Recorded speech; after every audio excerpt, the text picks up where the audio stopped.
Είμαι έξω από την πόρτα της συλλογής Παπαδομανολάκη που έγινε το Garage Days 7. Θα κάνουμε ένα Garage episode και θα μιλήσουμε για τα δίχρονα. Θα δούμε εξαιρετικές δίχρονες μοτοσικλέτες που αγαπήσαμε και τις έχουμε στο μυαλό μας σαν κάτι πάρα πολύ ονειρικό.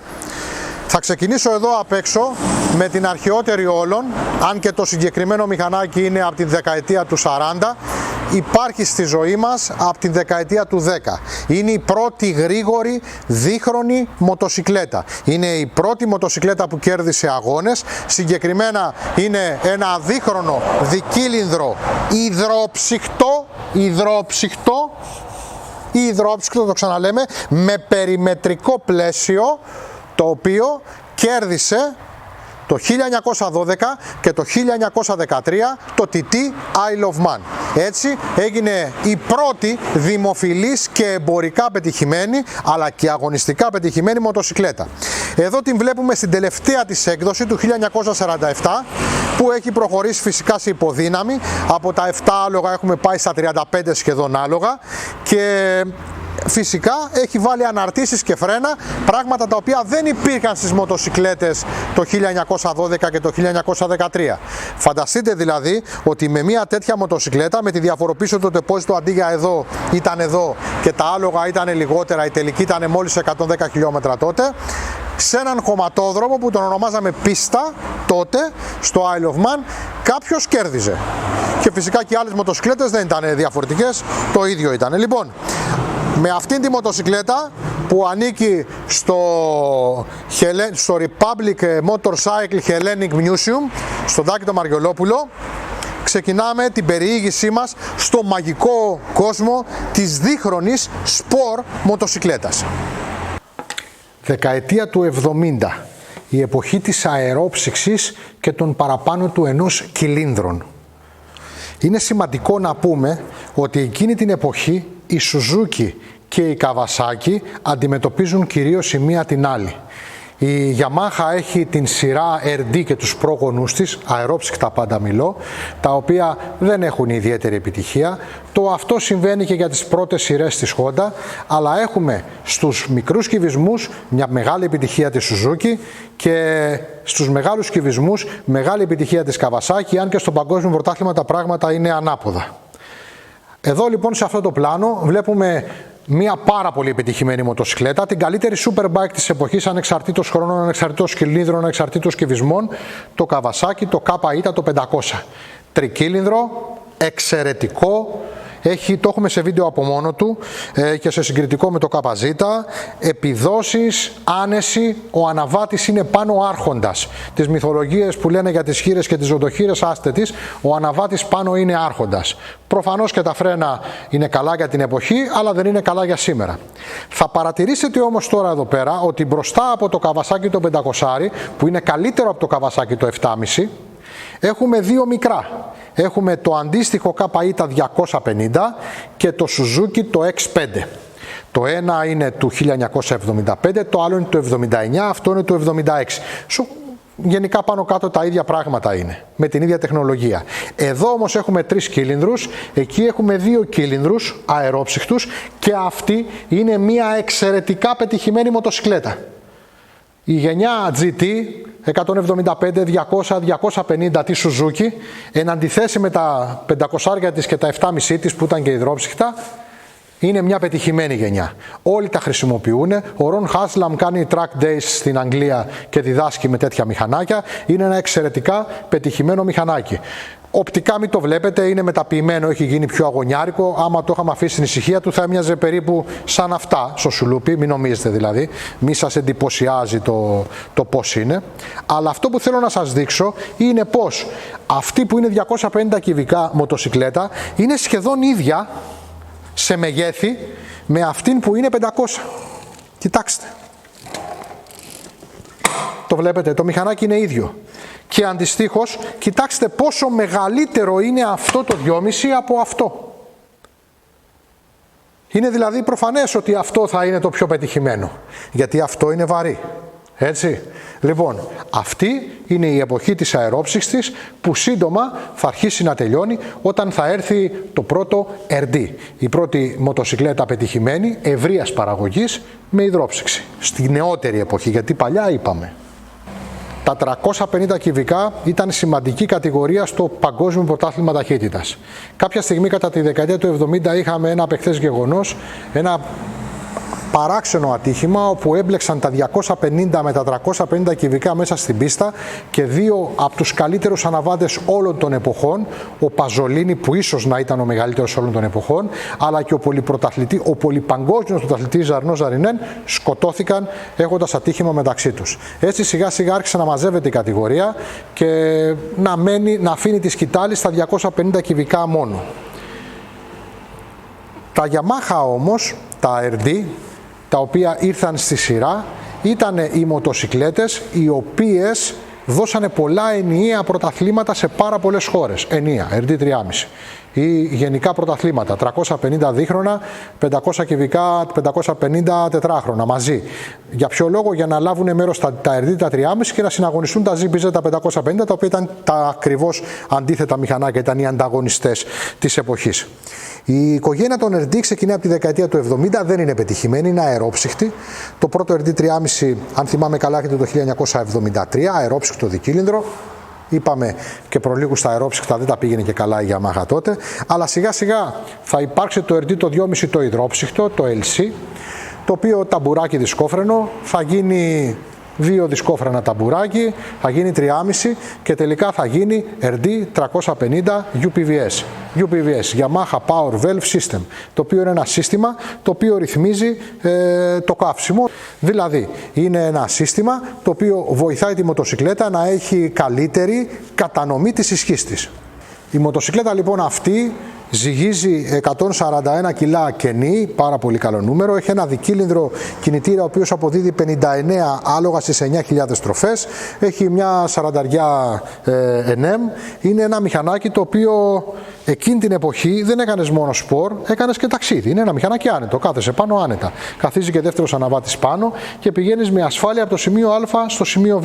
Να σημειώσω ότι όταν αντικαταστάθηκε το 1986 με το TAF το 250, το TAF το 250, το οποίο δυστυχώς δεν βρήκα να φέρω στο Garage Days, είναι η πιο σπορ δίχρονη της εποχής. Δεν ήταν η καλύτερη, ούτε η πιο διαστημική. Προφανώς δεν είχε την τεχνολογία ενός καπάρο Α, προφανώς δεν ήταν όμορφη σαν ένα NS ή ένα NSR, αλλά ήταν το καλύτερο, γιατί ήταν ελαφρύ μαζεμένο και το παίρνανε πάρα πολύ εκείνη την εποχή για track days αλλά και αγώνες. Στην Ελλάδα πήρε πρωτάθλημα με τον Εμμανουηλίδη. Αν θυμάμαι καλά, πάλι συγχωρέστε με αν κάνω κάπου λάθος σε κάποιο όνομα, σε κάποιο επίθετο, σε κάτι τέτοιο. Αυτά λοιπόν για την αγαπημένη των Ελλήνων Yamaha RD 350. Είτε είναι UPVS είτε δεν είναι UPVS. Να σημειώσω εδώ, όπως είπαμε και στην εποχή των RGG, ότι το 500 αντίστοιχο RD δεν ήταν στις προσδοκίες της Yamaha και δεν ήταν αντίστοιχο μηχανάκι. Το 3,5 όμως. Πάμε στο 1984, η Kawasaki έχει πάει πάρα πολύ καλά στα τέλη της δεκαετίας του 70 στα MotoGP, έχει πάρει 2 τίτλους με τον Γκον Μπάντλιχτον το 78 και το 79 και έχει πάρει και το 1980 και το 81 με τον Άντων Μάνκ, δηλαδή έχει μαζέψει στο φτερό 4 παγκόσμια πρωταθλήματα στα 250 κυβικά και μερικά ακόμα στα 3,5 με τα καπαρό. Αποφασίζει λοιπόν την εξωτική της μοτοσικλέτα, εξωτική γιατί ο κινητήρας της είναι tandem, δεν είναι απλός κινητήρας, δεν είναι εν σειρά, είναι tandem, είναι σαν 2 μονοκύλινδρα ενωμένα μαζί. Είναι ένα δικύλινδρο που είναι σαν 2 μονοκύλινδρα ενωμένα μαζί. Αποφασίζει να δώσει αυτή τη μοτοσικλέτα σε περιορισμένο αριθμό, limited, αριθμημένους στην παραγωγή. Αυτό εδώ πέρα, το οποίο δεν το κόβει το μάτι σας, είναι το νούμερο 104. Πάνω στα χτυπημένα έχει ότι είναι η 104 μοτοσικλέτα που βγήκε. Αυτή λοιπόν η μοτοσικλέτα έχει μια τρελή απόδοση για την εποχή του 1984, δίνει τα 45 άλογα που δίνουν γενικότερα και το NS αργότερα θα δώσει και αυτό τα ίδια άλογα, το RG και το καθεξής, αλλά είναι στα 133 κιλά που είναι η ελαφρύτερη από όλες. Έχει βιδωτό αλουμινένιο πλαίσιο όπως το βλέπετε, είναι με βίδες, μόνο μπροστά υπάρχουν κολλήσεις, βιδωτό αλουμινένιο υποπλαίσιο, το αμορτισέρ είναι κατά μήκος εδώ δηλαδή, από εδώ μέχρι εδώ είναι το αμορτισέρ το πίσω, είναι μια διαστημική εξαιρετική μοτοσυκλέτα, δεν ήταν ποτέ όμορφη μοτοσυκλέτα. Δηλαδή το ότι δεν έχει τώρα το fairing δεν κάνει διαφορά, πάλι δεν θα ήταν όμορφη μοτοσυκλέτα, αλλά είναι μια μοτοσυκλέτα συλλογής. Είναι ένα από τα ωραία μηχανάκια τα οποία είχαμε εδώ πέρα στο Garage Days για να τα δει ο κόσμος. Πολύ ωραίο μηχανάκι και πολύ ωραίο πάτημα και πολύ ωραίο δρόμο, εξαιρετικό. Δεν ήρθαν μεταχειρισμένα από την Ιαπωνία, 2-3 ξόφαλτσα ήρθαν και όποιος πρόλαβε τα πήρε. Αυτά. Μια σημαντική οικογένεια της εποχής, της δεκαετίας του 80, είναι και τα RGG. Τα RGV, RGG-R, RGG-Banana, διάφορες εκδόσεις. Τα RGG έρχονται αρχικά στην Ελλάδα σαν αντιπροσωπείας μηχανάκια και σιγά σιγά θα μας έρθουν τα νεότερα μοντέλα μέχρι το Bananato, θα μας έρθουν μεταχειρισμένα από την Ιαπωνία. Στα πρώτα RGG υπάρχει και η έκδοση Golf, η οποία είναι, ας το πούμε, η αντίστοιχη Rothmans, τον NS, έκδοση, με τα αγωνιστικά δηλαδή χρώματα. Είναι μηχανάκια αγαπητά, έχουν και εκδόσεις 125 κυβικών, αγαπάει ο Έλληνας τα RG, παίρνει το RG το 2,5 το αρχικό, παίρνει το δεύτερο με το πιο μεγάλο fairing, μετά έρχονται αυτά εδώ, τα οποία είναι τα πιο προηγμένα, με τις καλύτερες επιδόσεις, αυτά που ήρθαν στις Ιαπωνίες. Μετά θα έρθει και το Bananato και θα το αγοράσει και αυτό ο Έλληνας με μεγάλη χαρά. Το μηχανάκι όμως που ο Έλληνας αγάπησε πάρα πολύ, αλλά όχι μόνο ο Έλληνας, είναι αυτό εδώ, το οποίο δεν είναι καθόλου 2,5. Ας βγάλουμε λοιπόν το 2,5 από τη μέση.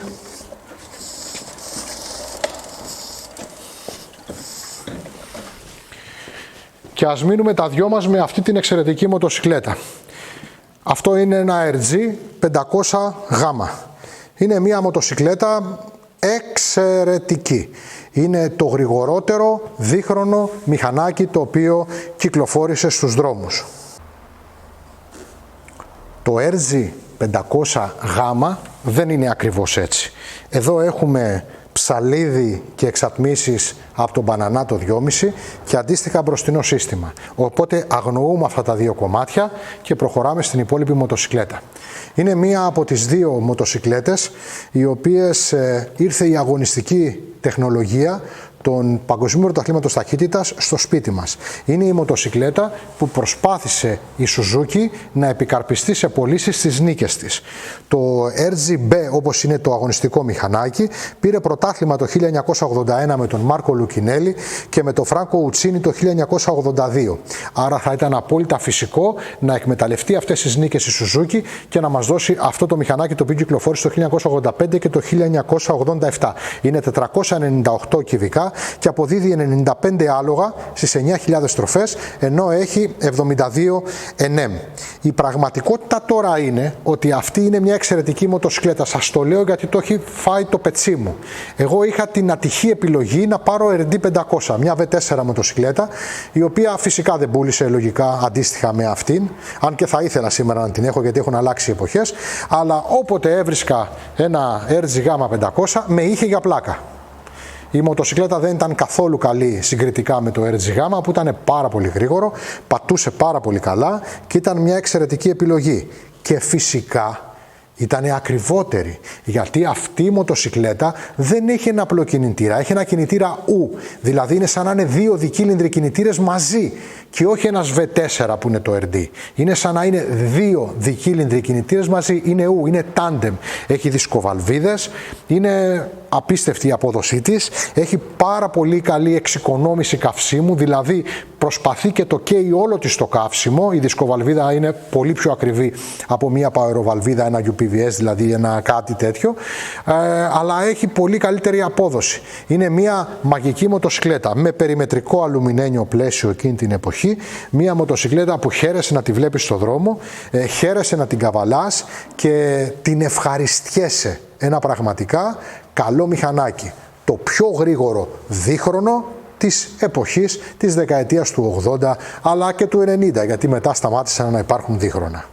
Βρισκόμαστε στην αρχή της δεκαετίας του 80. Παγκόσμιο πρωτάθλημα ταχύτητας. Οι μοτοσυκλέτες τότε του Παγκοσμίου Πρωταθλήματος Ταχύτητας δεν έχουν σχέση με αυτές που κυκλοφορούν στον δρόμο. Δεν είναι αντίστοιχα μοντέλα, είναι άλλα, τελείως άλλα. Είναι δηλαδή εξωτικές κατασκευές που δεν υπάρχουν για τον δρόμο.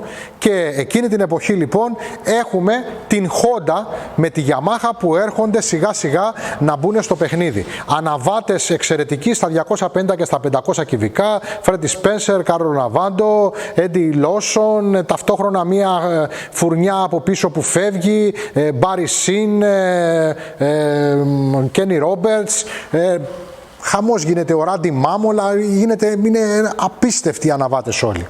Τότε λοιπόν εμφανίζεται ένας καταπληκτικός αναβάτης, ο Αμερικάνος Freddie Spencer, ο οποίος καταφέρνει και κερδίζει 2 παγκόσμια πρωταθλήματα σε μία χρονιά, στα 250 κυβικά και στα 500 κυβικά. Έτσι ήρθε στη ζωή μας το NS το 250. Έκανε την κίνησή της η Honda και μετά από κάποια αποτυχημένα δίχρονα μηχανάκια που είχε βγάλει, έβγαλε αυτό το εξαιρετικό, το NS το 250, που στη συγκεκριμένη έκδοση, αν και όχι αναπαλαιωμένο, το βλέπετε με τα χρώματα και όλα στα additional, τα αγωνιστικά, τα Rothmans. Ένα μηχανάκι το οποίο ήταν από τα καλύτερα δίχρονα, είχε L κινητήρα, υδρόψυχτο, όλα αυτά βγάζανε περίπου στα 45 άλογα και ήταν περίπου στα 105 κιλά, 144 κιλά νομίζω είναι το NS, και εξαιρετικής ομορφιάς. Αυτά λοιπόν τα μηχανάκια σιγά σιγά ήρθαν και στην Ελλάδα ως μεταχειρισμένα από την Ιαπωνία. Αυτό αδικήθηκε, διότι αυτά ήταν νεότερα όταν ξεκίνησε η εποχή του μεταχειρισμένου. Αλλά σήμερα τα πράγματα είναι κάπως αντιστραμμένα. Αυτό είναι το οποίο έχει την μεγαλύτερη ιστορία, αν μπορεί να θεωρηθεί κάτι τέτοιο για μια μοτοσυκλέτα, γιατί άλλωστε η μοτοσυκλέτα είναι το τι του αρέσει του καθένα, και αυτά, ας το πούμε εντός εισαγωγικών πάλι, τη λιγότερη. Τα NSR όμως, αυτά είναι NSR, αυτό είναι NS 250R, μην τα μπερδεύουμε. Τα NSR και τα NS αγαπήθηκαν στην Ελλάδα και πούλησαν πάρα πολύ. Έτρεξαν σε πάρα πολλές κόντρες, κέρδισαν πολλές κόντρες, έχασαν πολλές κόντρες. Εγώ καλή ώρα έχω χάσει την όσφρησή μου με αυτό το μηχανάκι, όχι με αυτό το μοντέλο, με αυτό το μηχανάκι. Έχω χάσει την όσφρησή μου. Και γενικότερα είναι μοτοσυκλέτες οι οποίες τις ζήσαμε. Τα NSR ουσιαστικά ήταν 3. Εδώ έχουμε 2. Αν και τα 2 μοιάζαν, είναι περίπου αυτό το μοντέλο, το πρώτο NSR που ήρθε. Μετά ήρθε αυτό το μοντέλο, το Gull Arm, δηλαδή αυτό που έχει το πίσω ψαλίδι σαν βραχίωνα γλάρου, το οποίο ήταν ένα έτσι πάρα πολύ ωραίο και διαστημικό μηχανάκι για την εποχή. Και μετά ένα μηχανάκι που δεν ήρθε στην Ελλάδα, ίσως κάποια μεμονωμένα κομμάτια, ήταν το αντίστοιχο μηχανάκι το οποίο είχε την κάρτα. Στα όργανα του μπροστά έμπαινε μία κάρτα για να πάρει μπροστά και είχε διαφορετικό ψαλίδι. Τα NSR γενικά είναι μηχανάκια τα οποία αγαπήθηκαν πάρα πολύ. Αυτό ας πούμε είναι το πλέον πουλημένο NSR στην Ελλάδα. Υπήρχε και σε εκδόσεις μπλε άσπρο, άσπρο κόκκινο, αυτή ήταν η πιο μοντέρνα έκδοση, και γενικότερα ήταν ένα μηχανάκι που αγαπήθηκε. Και αγαπήθηκε τόσο πολύ και είχαν προχωρήσει τόσο πια τα πρωταθλήματα, είχε έρθει και ο Ντούχαν, ο Γκάρνερ και άλλοι αναβάτες, και έτσι γίναν και πολλά customizing στην Ελλάδα. Ας πάρουμε λοιπόν αυτό το μηχανάκι και να προβάλλουμε αυτό που υπάρχει από πίσω.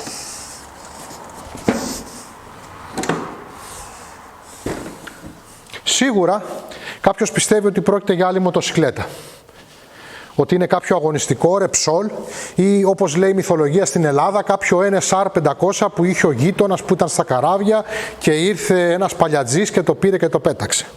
Φυσικά και όχι.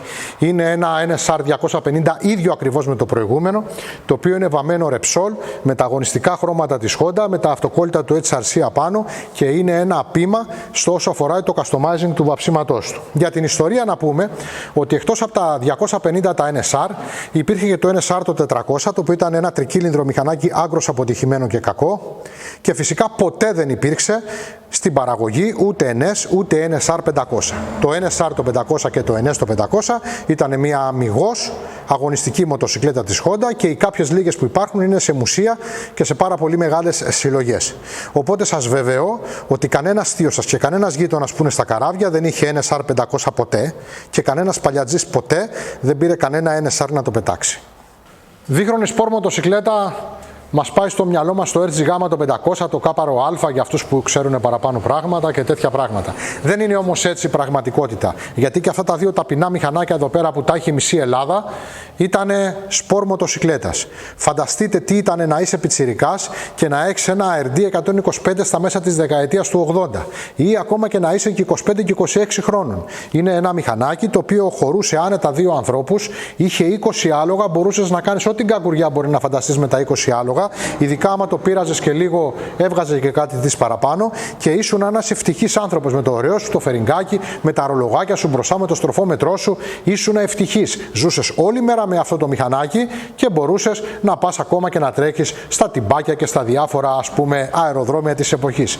Αντίστοιχα, το TT το 200 που και αυτό το είχε η υπόλοιπη μισή Ελλάδα ήταν ένα μηχανάκι το οποίο κέρδιζε πανελλήνια πρωταθλήματα enduro. Ένα μηχανάκι που το παίρνανε, του αλλάζαν απλά τα ελαττήρια, του βάζανε ένα καλύτερο τελικό και είχαν βλέψεις για να κερδίσουν πρωταθλήματα enduro. Πολύ μεγάλοι αναβάτες τρέξανε με μεταποιημένα TT200 και πήγανε πάρα πολύ καλά. Μια καθημερινή μοτοσυκλέτα 20 αλόγων, μια καθημερινή μοτοσυκλέτα 33 αλόγων μετέφερε πολλούς Έλληνες στη μοτοσυκλέτα. Τους έκανε να αγαπήσουν την εντουράδα, τους έκανε να αγαπήσουν την ταχύτητα, τους έκανε να κάνουν τη δουλειά τους και να είναι ερωτευμένοι με ένα μηχανάκι. Δυστυχώς, αυτά τα δύο μηχανάκια που και εγώ δεν ξέρω πόσα υπήρχαν στην Ελλάδα, έγιναν πλέον είδος προς εξαφάνιση. Διότι αργότερα στην ατυχία μας και στην ταπεινή μας χώρα ήρθε ένα παπάκι το οποίο το λέγανε Yamaha Z και όσοι είχαν αυτό το πράγμα αποφάσισαν να βρούνε και από ένα τέτοιο μηχανάκι να το κόψουνε, να του πάρουνε τον κινητήρα και να τον βάλουνε στο παπάκι. Φανταστείτε το μυαλό σας δηλαδή, από αυτό το μηχανάκι που μπορούσες να κάνεις τα πάντα και από αυτό το υπέροχο μηχανάκι έπαιρνες τον κινητήρα, αυτομάτως καθίστατο όλο το υπόλοιπο άχρηστο, σιγά αργά ή γρήγορα το πετούσε ο μάστορας που το είχατε πάει, έτσι, και βάζαν τον κινητήρα σε ένα παπί. Ανασφαλές και ταυτοχρόνως καταστράφηκαν όλα αυτά τα υπέροχα μηχανάκια που είναι πάρα πολύ κρίμα. Όμως τα TT τα 200, τα RD τα 125 αλλά και άλλα μηχανάκια μικρά, τα KMX, τα TCR, τα Alfa-Ro, τα MBX έχουν μείνει στις καρδιές μας και τα ξέρουμε. Δεν παίζει καμία σημασία αν αυτά τα δύο ήταν τα δημοφιλέστερα της εποχής στη χώρα μας. KTM 420 MX 1978. Ποιος δεν θα το ήθελε, έτσι.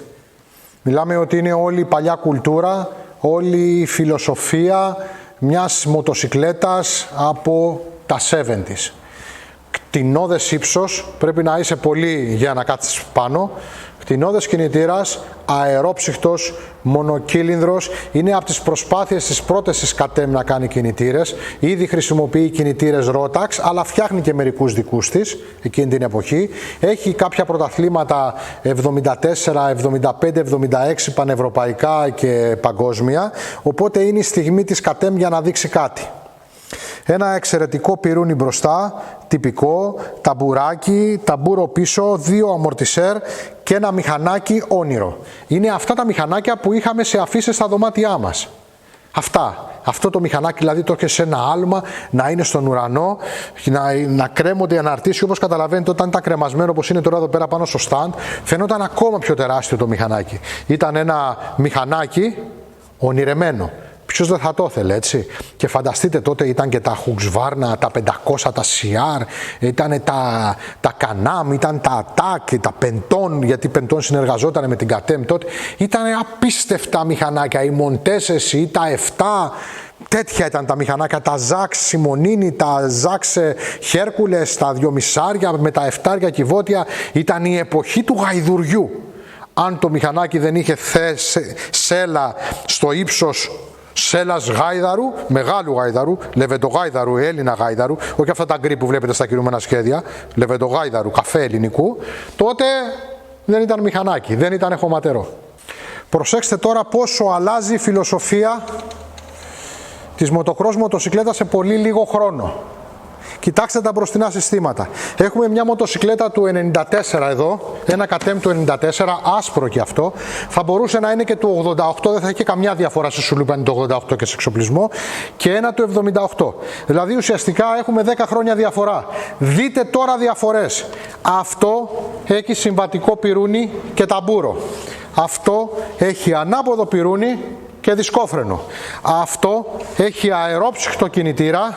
Αυτό έχει υδρόψυχτο κινητήρα. Αυτό εδώ έχει μονοσόκ ανάρτηση, ενώ αυτό έχει δύο αμορτισέρ πίσω. Και φυσικά το μέγεθός τους και η θέση οδήγησης είναι τελείως διαφορετική. Δεν έχει να κάνει το ότι είναι σηκωμένο στο stand. Κοιτάξτε, εδώ πέρα ο αναβάτης είναι στη μοτοσυκλέτα κάπως μέσα. Ενώ εδώ ο αναβάτης είναι εντελώς ίσια με τη μοτοσυκλέτα. Λοιπόν, κοιτάξτε τα δύο μηχανάκια μαζί, της ίδιας εταιρείας, με 10 χρόνια διαφορά χοντρά ψηλά, για να καταλάβετε σε 10 χρόνια πόσο προχώρησε η τεχνολογία τότε. Και σκεφτείτε ένα μηχανάκι του 2025 με ένα μηχανάκι του 2015 και μετά πείτε μου τι διαφορές έχει. Το CR του 1999 δεν είναι το τελευταίο δίχρονο CR.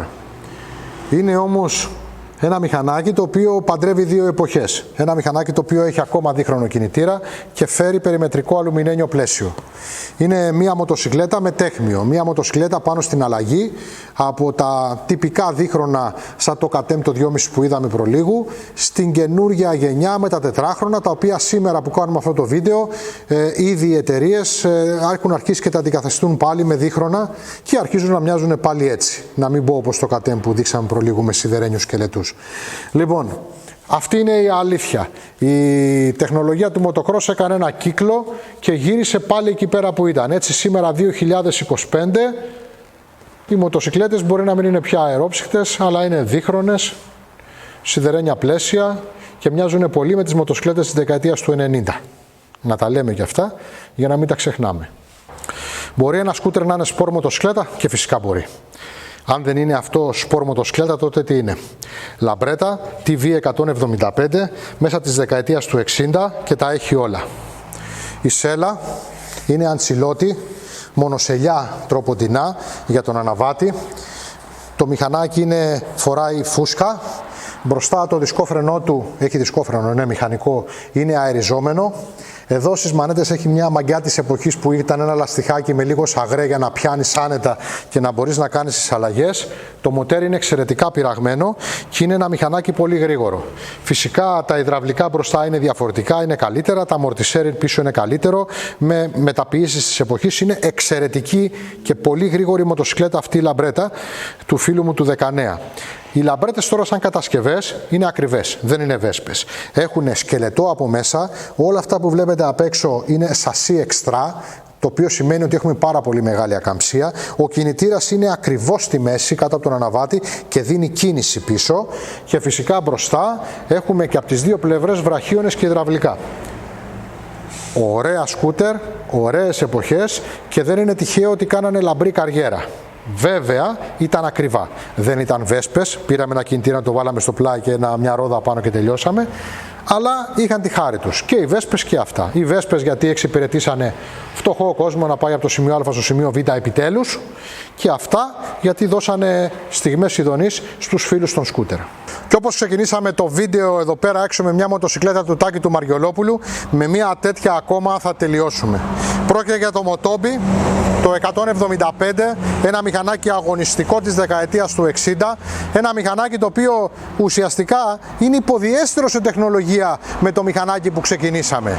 Διότι εδώ δεν έχουμε έναν υδρόψυχτο κινητήρα δίχρονο, έχουμε ένα δικύλινδρο πάλι εν σειρά, τυπικά αερόψυχτο, με δύο καρμπιλατέρ, αλλά με ένα υπέροχο πλαίσιο που επίσης δεν είναι περιμετρικό, αλλά είναι με πολλά δεσίματα ως αγωνιστικό, αλλά με κεντρική ραχοκοκαλιά.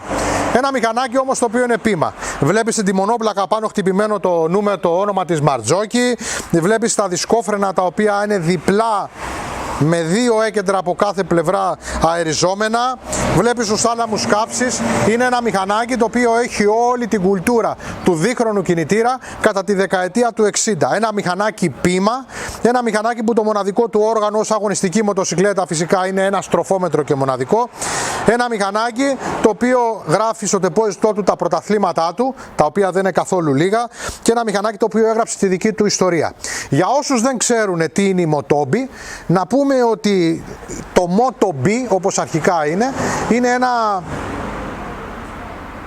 μια εταιρεία η οποία δημιουργήθηκε σε ένα διάστημα τσακωμού των αδερφών Μπενέλη, όπου ο ένας αποχώρησε και έτσι έκανε μια εταιρεία με το αρχικό μόνο του ονόματος, όχι δηλαδή το όλο Μπενέλη, αλλά μόνο το B. Μετά τα ξαναβρήκε με τα αδέρφια του και γύρισε, αλλά η Motobi παρέμεινε ως εταιρεία και άρχισε να βγάζει μηχανάκια από κοινού μαζί με την Μπενέλη. Γι' αυτό σε πολλές περιπτώσεις θα βρείτε τη Motobi Pezzaro αυτόνομα σαν εταιρεία και σε πολλές περιπτώσεις θα βρείτε τη Motobi, όπως σιγά σιγά στο χρόνο έγινε το όνομα, μέσα στην Μπενέλη. Λοιπόν, αυτό ήταν ένα garage episode, το οποίο θέλω να πιστεύω ότι σας άρεσε. Αλλά την αποφώνηση θα την κάνει η Γεωργία, που χωράει καλύτερα να κάτσει πάνω σε αυτό το μηχανάκι. Αυτά λοιπόν ήταν τα δίχρονα σπορ μηχανάκια, όπου μιλάμε καρασπορ, από τη Γεωργία, τον Ιωάννη πίσω από την κάμερα.